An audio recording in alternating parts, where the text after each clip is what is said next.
higher frequencies.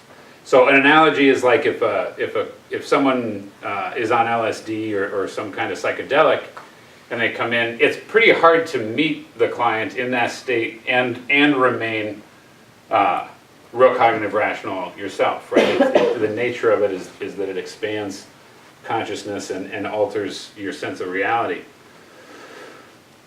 So we get this dicey situation where you have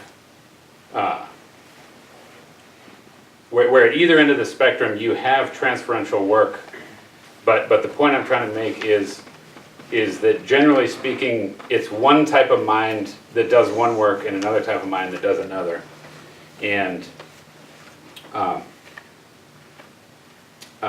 not really going to get much further into that in this talk, but I'm just wanting to throw that out, that obviously I'm claiming to do that type of work where I'm doing some of that transpersonal stuff. It's the kind of stuff I teach, and I feel like it meets a certain population as far as people that are going through certain things.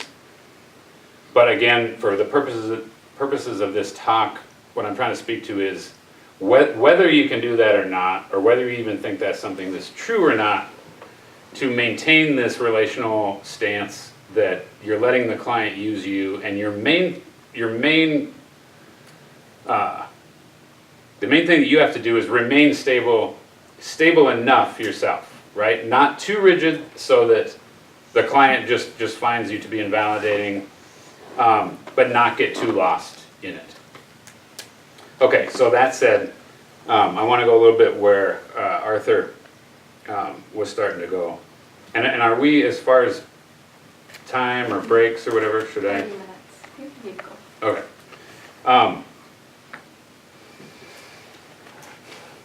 In consciousness studies,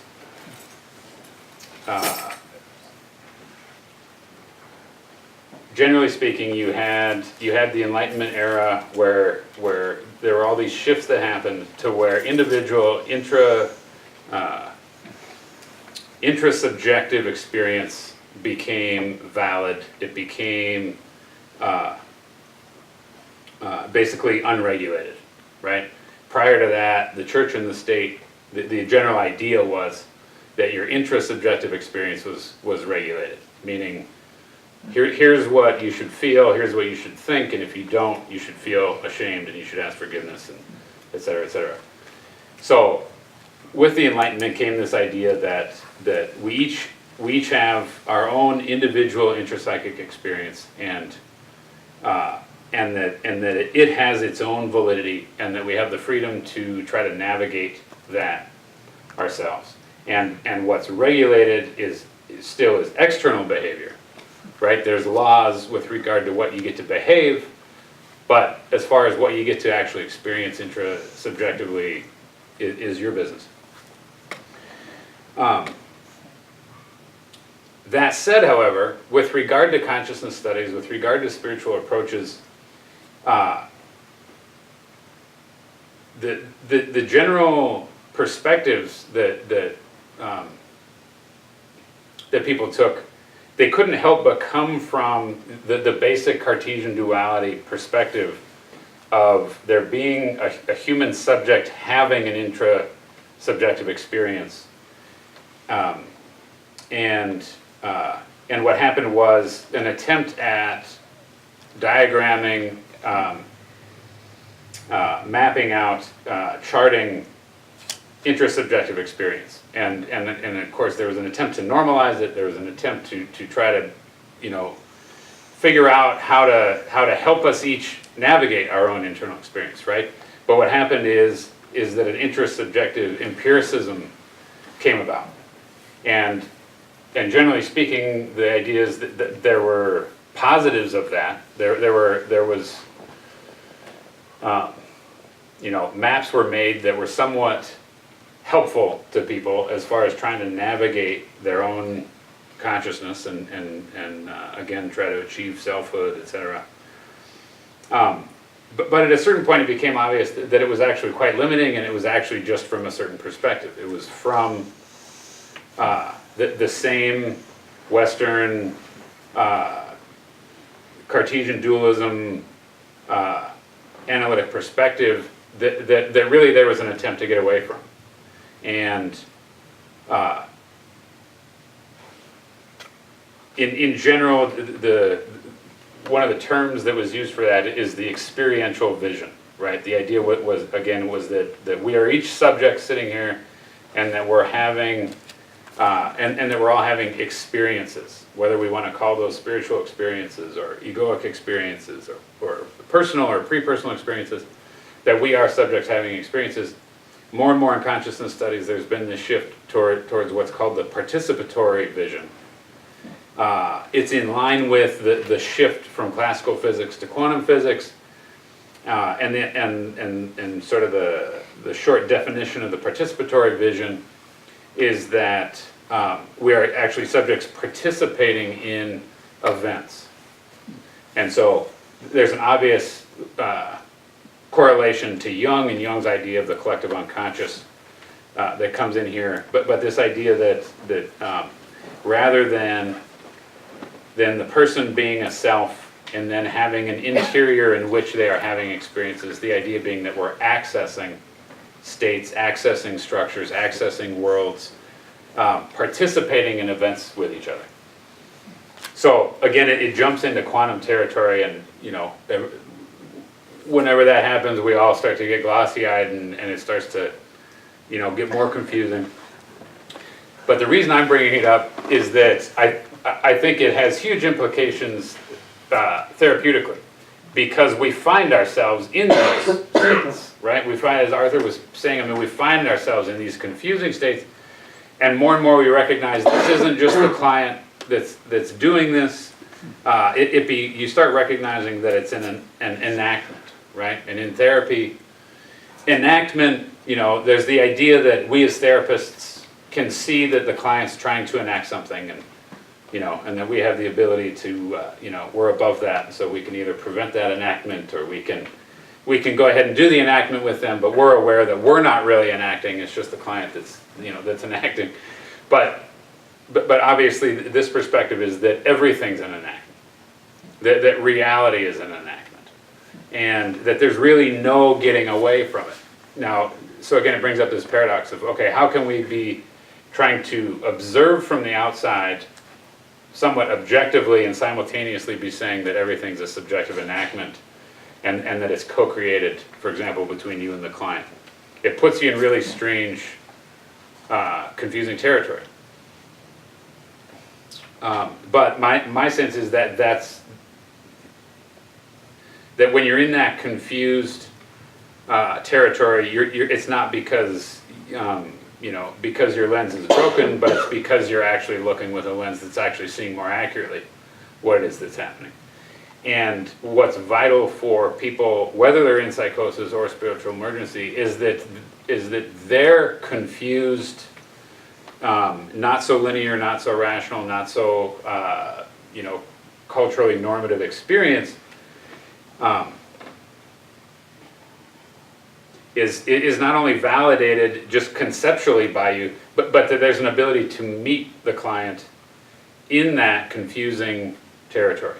I just hear time and time again from clients, again, whether they're in what I would call a regressed or a psychotic state, or whether they're in some kind of transcendent state, to the extent that I can meet them there, regardless of what I say, regardless of my interpretation, regardless of whatever kind of insights I think I have about it, it's the direct relational, vibratory experience that's happening in the moment. To whatever extent I can move towards and actually consciously engage the client, I hear time and time again that was what was most important. That was what was most helpful, and not only that, it was what was most integrative. And again, the integrative part's important, and so just a couple, as far as energetic laws, if you will. The law of resonance is that when you have two frequencies that resonate, come together, you have an increase in amplitude, right? And this idea where it can be scary to resonate with a client that's having a negative experience because the experience amplifies, it intensifies, it gets bigger, and that seems scary. And often the client's mind, for obvious reasons, is in resistance to that. It seems like, oh my God, my fear, my anger, my sadness is getting bigger. This is bad. I'm trying to make it smaller. I'm trying to make it go away. I didn't come here to have it get bigger. But the idea is, if you can resonate with the client and let it get big, what's happening is simultaneously as it's getting bigger, there's integration happening if you're also remaining conscious. And whether we want to talk about conscious mind or even just stable ego mind, if you're maintaining that while being in that vibratory experience, it causes integration. If you can do it in yourself, it starts happening in the client. The client can't stay as split from their self if you're, for example, the cognitive rational present time in the room consciousness, if you're maintaining that and then meeting the client, it will bring the client towards the room, towards present time. It just has that effect. And so again, you can monitor that even if the words are all over the place, even if the concepts and the beliefs and the imagery or whatever makes no sense to you, or you think it's total bullshit or whatever. You can monitor the resonance, you can monitor the integration, you can monitor the sense of presence. Am I helping to bring them back to this room right now on this day or not?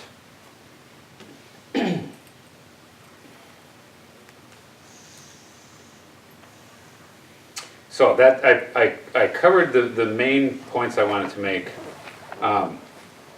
Just to kind of round that off. Sort of the main parts of that I came to over a long process came to be more and more interested in obviously is this idea that it's all about energy. It's about organization of energy and or disorganization of energy. That good organization or stable organization has nothing to do with truth. The idea that two people can enact an experience that can lead to more disorganization or more organization, and that my sense is that the therapist's role is to get into an enactment with a client that moves towards organization and towards what we would call stable organization or healthy organization. And that again, as far as figuring out, is it psychosis or is it spiritual emergency, there's lots of different ways to try to measure that and figure that out. But generally speaking, I think that it holds true that it's usually a combination of both, or I think it's always a combination of both, and that you don't have to validate or invalidate the client's experience. Either way, you can meet them and you can move them towards stability without really making clear diagnoses around it. So it's about 8:15. I'll end there.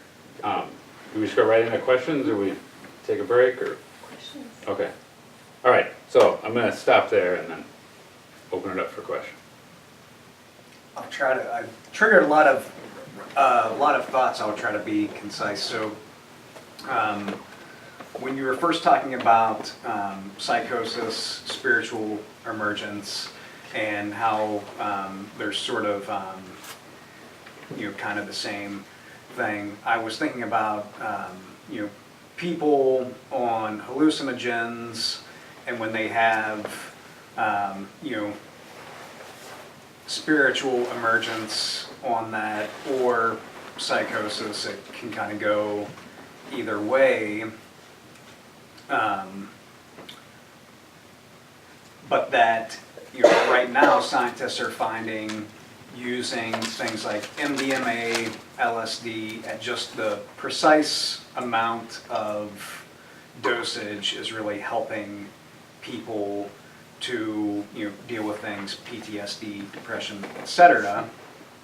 And we also know from different shamanistic traditions that, you know, things like peyote have been used and that sort of thing. So what I'm getting at is, do you think it would be interesting to see at some point that research catch up to a point to where part of the psychotherapy could actually be prescribing that small dose of whatever that is to help the client get past those structures? Because the research is showing, yes, it's helpful for PTSD, it's helpful for these things when given the right dose and the right environment, and then the psychotherapist becomes sort of a modern day shaman with, you know, approval from the FDA. Right.